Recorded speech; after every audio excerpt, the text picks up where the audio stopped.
About a year ago, I picked up Celeste on Steam. It's not a game I'd usually play. I like 2D platformers okay, but I don't really get into much of the hardcore difficulty type of games. I felt inclined, however, because it sort of felt like a rite of passage, as silly as that sounds, because about a year ago, I found out that I'm trans. It was really easy to think that I wasn't. Growing up in a small town in the Midwest, I didn't really have access to a lot of knowledge about identity. I didn't even know there was any queer people in my family growing up. My aunt, who's a lesbian, she had like girlfriends over at family events, but everyone just said that they were friends.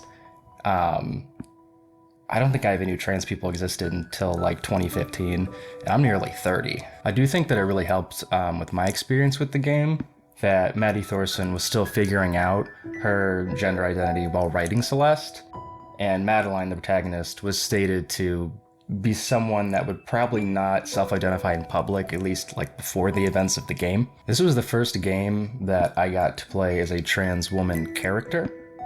And as someone who's also a game developer, who's worked out a lot of identity things speaking through female characters, I just felt like every word coming out of Madeline's mouth the entire game. And then when I was reading about the game's development, I got butterflies in my stomach when I saw a picture of Maddie, because she looks like me. So if you'll join me, I'd like to talk about Celeste and how it relates to Transition. I'll be laser focused on only the main game. We're not going to be discussing the Farewell DLC.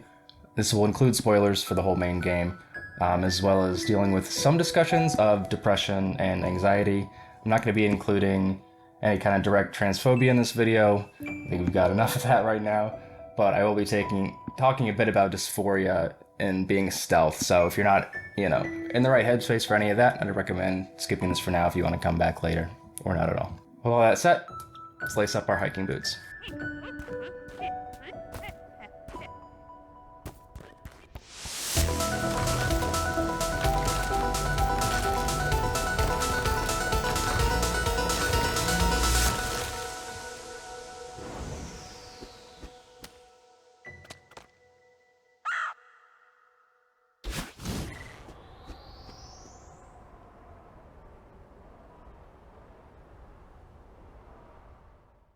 So my egg cracked in 2021 when I went to therapy for the first time. It didn't even take that many sessions for it to happen.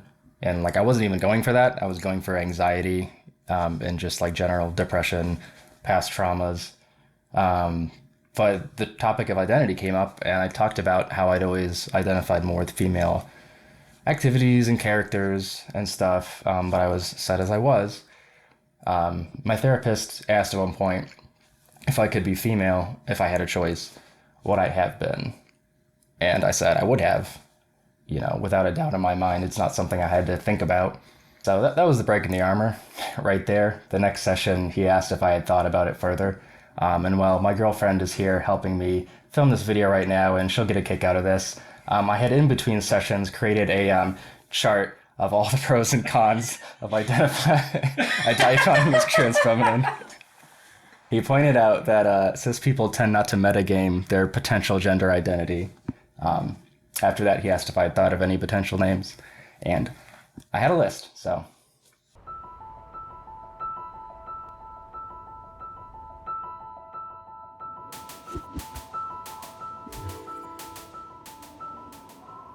So Madeline gets out of the car and right onto the mountain trail. She finds an old woman who directs her forward but warns her that the mountain is a special place and it will make her see things that she might not be ready to see. Starting at the bottom of such a huge climb full of unknown perils, and all the while, she's never done this before. She's not a mountain climber. There's a way to change that though. Madeline first comes across a snow-covered city. It's abandoned. It was built by a huge mega corporation, but no one wanted to live there. She has to go through some jumping puzzles, she collects some strawberries, and then she meets a kind man named Theo.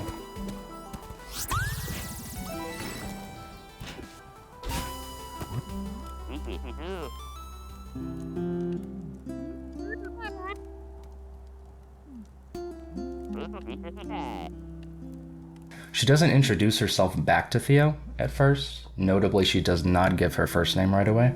Theo's extremely good, however. He's laid back and carefree, contrasting nicely with the rather intense Madeline. He never gives her any grief, unlike all the other characters, and he's kind and respectful the entire way through. When you're coming out, you need to identify your allies. People will need to treat you differently in some specific ways, but overall, you should be treated the same as you always were. I have a pretty small circle, but a close one, and luckily I chose my friends well. No bargaining, no second guessing, just, okay, I got it. It's important to have some kind of circle of support, because you will doubt yourself. It's less of a question of if, it's more of when. Some days, I wonder if it was really necessary to set my life on nightmare mode. Sometimes I think this might have been a mistake. Both Theo and the old women are encouraging in different ways. They can see how dangerous the path forward is for Madeline. They know she's going to struggle, going to get hurt.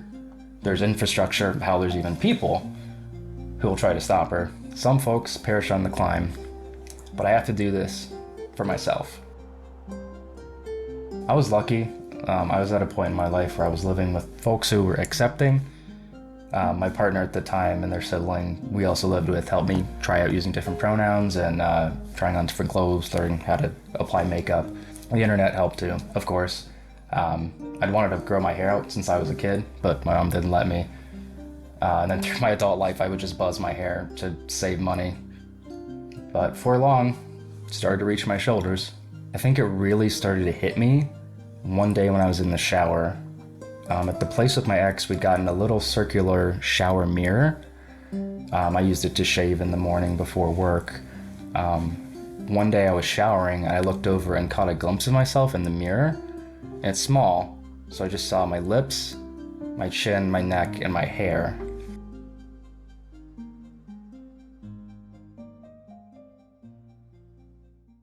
I saw a girl in the mirror.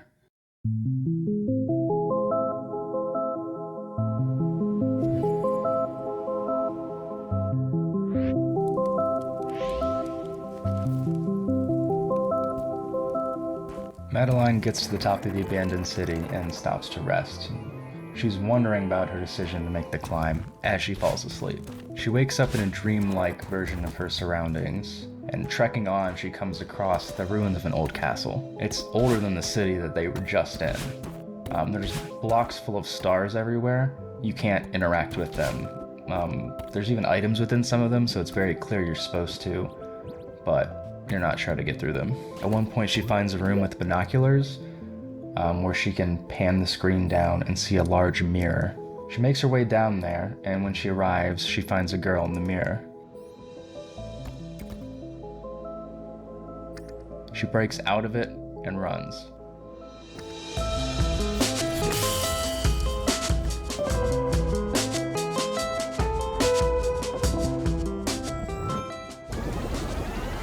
All the starry blocks change colors. You now have to learn another way to move through the world, and it's not going to be the last time. Seeing through the lens of a side of a binary that you've only ever inhabited the other side of, it's incredibly enlightening. A lot of paths open up that weren't there for you before. Your self-expression, your wardrobe, how you carry yourself. You suddenly get tossed into a whole new world and you're gonna have to relearn a lot of shit. So Madeline makes her way through the newly opened up ruins until she runs into the girl who escaped the mirror. She's a part of Madeline, her concern, her doubt. She says she's worried about them, that this is basically a death wish, that she isn't a mountain climber. You'll have folks, probably your family, who will push back against you. Who will say you're making a mistake. It took a year for my mom to start calling me Jen. Guys, getting there. I'm thankful for that though. When I started hormones, I got a lot of guilt tripping. It's not intentional, but still something that affects me. Most people do not understand this very specific journey that you're going through. People will think that you can't be who you feel you truly are, that you aren't a mountain climber. Madeline runs from her reflection until she escapes the castle. She comes across an information building with a phone that starts ringing. She picks up the phone, and on the other end is someone that sounds like an ex-partner.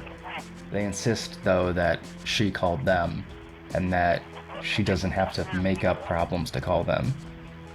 She says, "I'm not making it up." It is truly incredible. going out like this and still having people look at all this and say he. I know I have a low, scratchy voice. Okay, I grew up around a bunch of goth girls with deadpan, gravelly voices, and it's just how the type of woman that I am sounds to me, so I'm not gonna change it.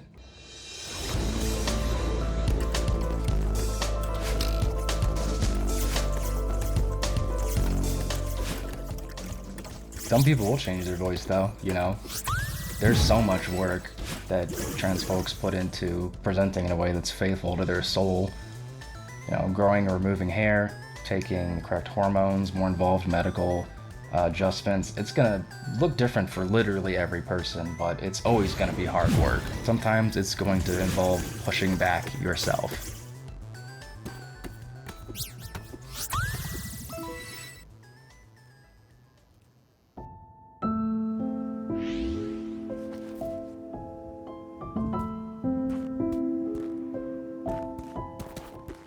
After waking up and running through the castle in the waking world, Madeline comes upon an old mountain resort.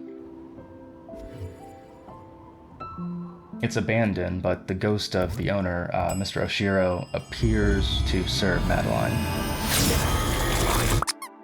Oshiro aims to guide her to the presidential suite at the top of the building, even though she's insistent that she's only passing through and she needs to keep climbing. The place is a mess. The hotel's supplies are all strewn about everywhere, and there are these little fluffy black and red creatures that seem to be running rampant. Madeline goes through and helps Oshiro tidy up, while he seems to be in another world, both mentally and physically. He really let all the problems pile up. Preservation is a lot of work, even more so if you didn't feel your appearance fit you in the past. Now that you've made the jump, it's gonna require a lot of work. You'll need to roll up your sleeves. This means taking care of your surroundings, you know, learn a bit of skin and hair care, get some exercise, and yeah, trying to clean up your room and do your dishes. Find out what kind of clothes make you feel euphoric and what ones you feel okay with, but you can stealth with when you're going places that you might be unsafe. Make sure your circle has some social events every so often where you can dress up and feel that euphoria. When I'm gonna go out, I always look up venues so I know what the bathroom meta is. It sounds stupid, but it lets me feel safe and comfortable, and if you're gonna go out, we deserve to feel good and not in danger. That said, this kind of metagaming does go into broader life. You know, you should have some kind of self-defense. I personally carry a buck knife or stun gun and saving up for firearms. You need to be honest with yourself and be sure that you're mentally safe to have these things, but keeping yourself safe is something that we all need to take part in. You have to think about your safety. Madeline has to clean up the resort in order to make her way up to the rooftop suite. All the while, Oshiro is begging her to stay, no matter how many times she says she needs to move on. Even Theo at this point is telling her that she needs to get away from the guy. This comes to a head in the presidential suite. Madeline breaks through the mirror in the room and does the hard part. She is being unnecessarily mean, but she is making a cut that has to be made. Oshiro becomes the boss of this section, lashing out and chasing Madeline down. She ends up past the hotel, but not without damaging the roof, as well as Oshiro's feelings.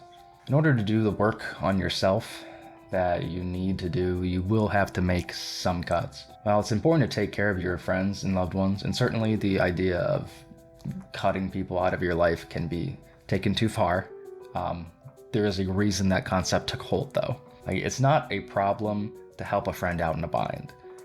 It is a problem when someone's entire being hinges on you holding them up. I was actually really lucky to have the breakup I did last winter. Now, it wasn't fun, you know, and I suddenly came to realize that my ex-partner had very much backed me into a corner as far as my social life and living situation was concerned. But it was because of who I am and who I always have dated. I am a fixer. I meet somebody, I help them, they become dependent on me, and then it gets more and more hard to bear until it's hurting me more than it's helping them. My ex-fiance realized that they needed to go out on their own and not be dependent, and I'm so glad that they did that. Like I said, it sucked at the time, but we're both much better off now. This happened to you a lot if you're a fixer like me. Sometimes you're gonna need to strong arm your way out of these situations. You have to be able to care for yourself before worrying about others. And you can't focus more on other people's well-being more than yourself, in the same way that you can't get so invested in your projects that you ignore your health. Don't make them your project.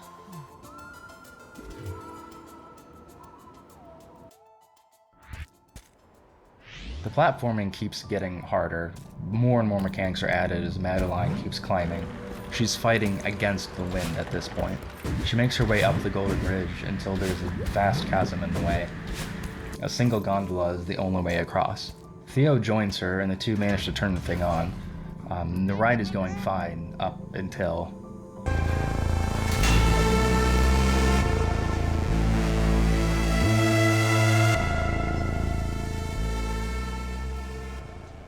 Dealing with all of this can be cause for a lot of anxiety, especially if you don't really have your feet on the ground, whether that be financial or mentally. When I first got back to Ohio last year, I was having panic attacks a couple times a week.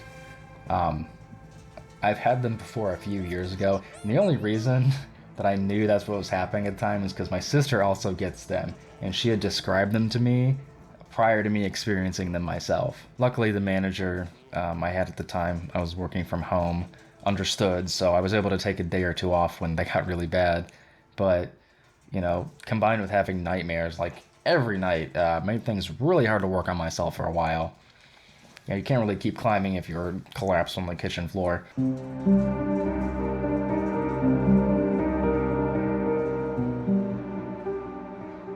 You just gotta surround yourself with the things that can help you get through, whether it's friends and family, art and music, meditation, whatever your thing is. The selfie that Madeline and Theo take on the tram is basically the vibe I had rocketing to 2022.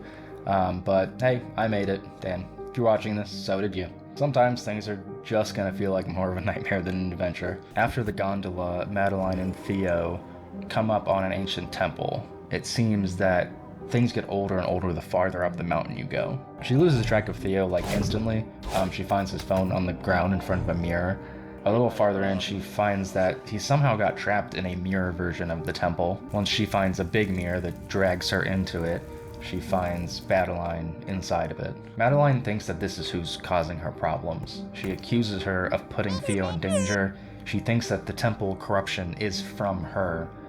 And basically she decides in order to move on with her life, she has to cut out the part of her that is Madeline. Cut out the part of her that is worry, is shame, is fear. Madeline tells her that everything Madeline is seeing comes from her. The mountain can't show you anything that wasn't already inside of you. All of this is yours. Transition is an act of honesty. You have to be honest about who you are and what you struggle with, or else things around you are going to look very messy. One thing I had to come to terms with over the last year is I've got a lot of internalized shame about who I am.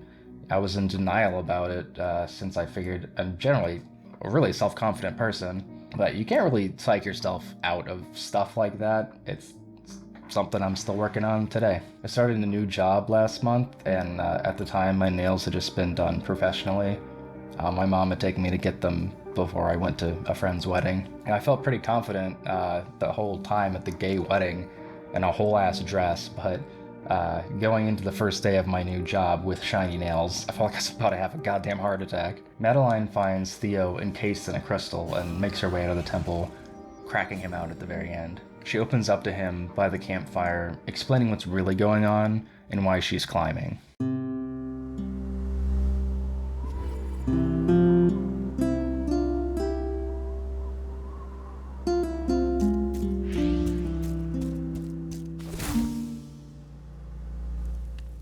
Theo says that she can be straight up with him in the future, saying, "You can just tell me, I promise I will believe you." He also says she reminds him of his sister, which is why he's able to be so trusting right from the jump. Madeline opens up about her depression, about wanting to excise Madeline, and about how she feels that she just needs to accomplish something.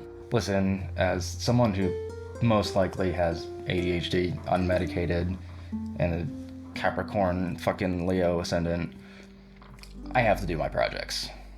I have to do them, and I have to do them completely. I will pick up and put down mediums and ideas, but I have to be making something. During my work days, sometimes I will create a whole story in my head from front to back and then just drop it when I clock out. I planned out entire YouTube series or like entire careers or like life paths just as my day goes on. I can't not be metagaming everything. It's been like this my entire life. When I was a little kid, I was alone a lot. My sister wasn't born until I was 7 or so, and my parents were more distant then, especially my dad. My favorite toys were Lego and the spin-offs like Bionicle. And I had a couple floor tiles that I put in the floor in my closet. And that was like my whole world. Like I would just make stories with what I had, and I would do that like every day. When I first made YouTube videos, when this website first came out, I was making stop motion Lego videos. I was doing stories. The only difference between those and what you're watching now is just time and experience. I've always been the same. I need something to challenge me, and I can't just do something a little bit. The two climbers sleep, with Madeline ready to reach the summit on the next day.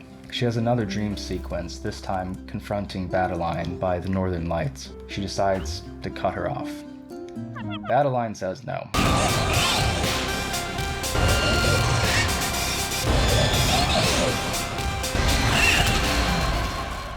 Madeline is held tight in her grip, and when she tries to use her feather to steady herself, Madeline destroys it.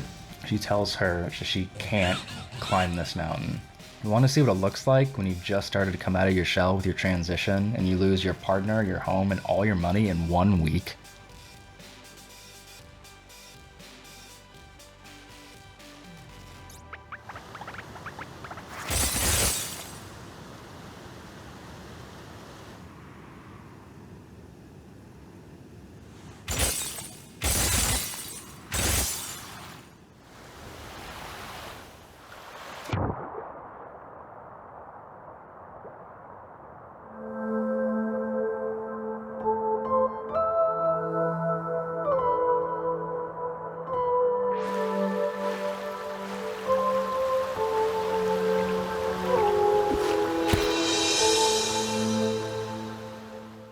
Once I got a new apartment, there was a time where I just kind of retreated. I stopped climbing. I didn't want to go outside. I just wanted to stay and hide away from the world. My previous life is at least one that I knew. I didn't have to be afraid of people hurting me for who I am or how I looked. I could just go back to my sad life and be miserable forever. The old woman finds Madeline at the bottom of the chasm she fell into. She tells her what she really needs to hear. She needs to talk to Madeline, not try to eliminate her, try to understand her. So she does.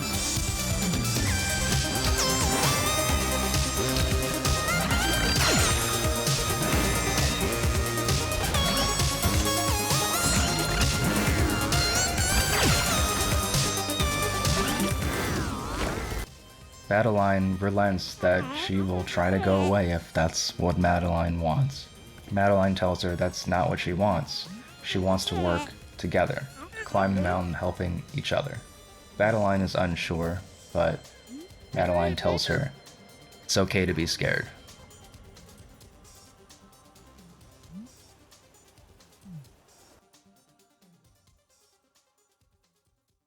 For a long time, I was resistant to starting HRT. I hate getting my blood drawn. Ever since I was a kid, I've always had a really hard time with it. Shots are fine. You know, needles, that's not the problem, but something about having my blood taken out of my body, I just could not do it. A little kid, Jenny, literally punched a doctor once because they were trying to take my blood, so that's how bad it was. But, I mean, it wasn't just that. I knew if I started, my features would feminize to some degree. I would get a chest, my face would round somewhat. Things that excited me. I could just imagine looking at the mirror and staring at it in awe, but the things that would be harder to hide. It took a year since I was fully out to everybody. I got back on my feet, I worked on myself, and this October I worked up the courage to go and make an appointment. I got my elixir.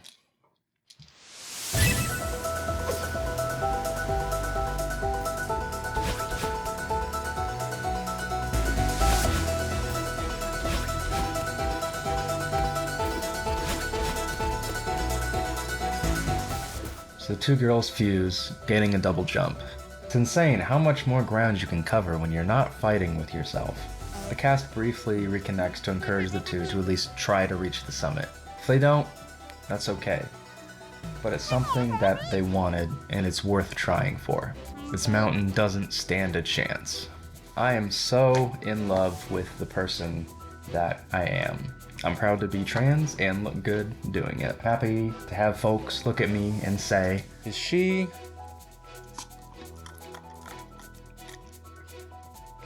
You know, is she... You know, is she... You know... There's gonna be times I can shine as bright as I do, but there's also gonna be a few times where I have to hide my power level for mine and others' safeties. But one thing's for sure, I'm gonna keep focused on the summit.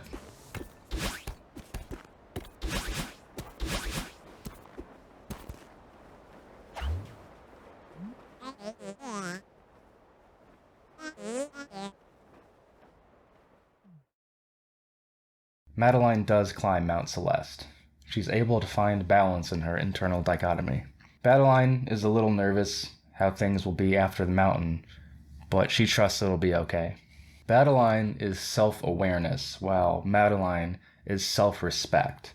You can't have just one. You need both. Once I was able to balance myself out in the same way, it really put so many things from my past into perspective. I can see so clearly now how much myself and others have suffered in the past. I don't know if I'll ever make it to the summit, or if that's really even something that can happen. In a lot of ways, our various struggles don't really ever have a concrete end. That's just being human, I guess. But for now, I think it's worth celebrating the distance that we do cover. And it's worth it to bring what we've accomplished back to our circle and show them how much we've grown and how much we were always the exact person we always were. It's like I tell my mom, I'm the same person, just different.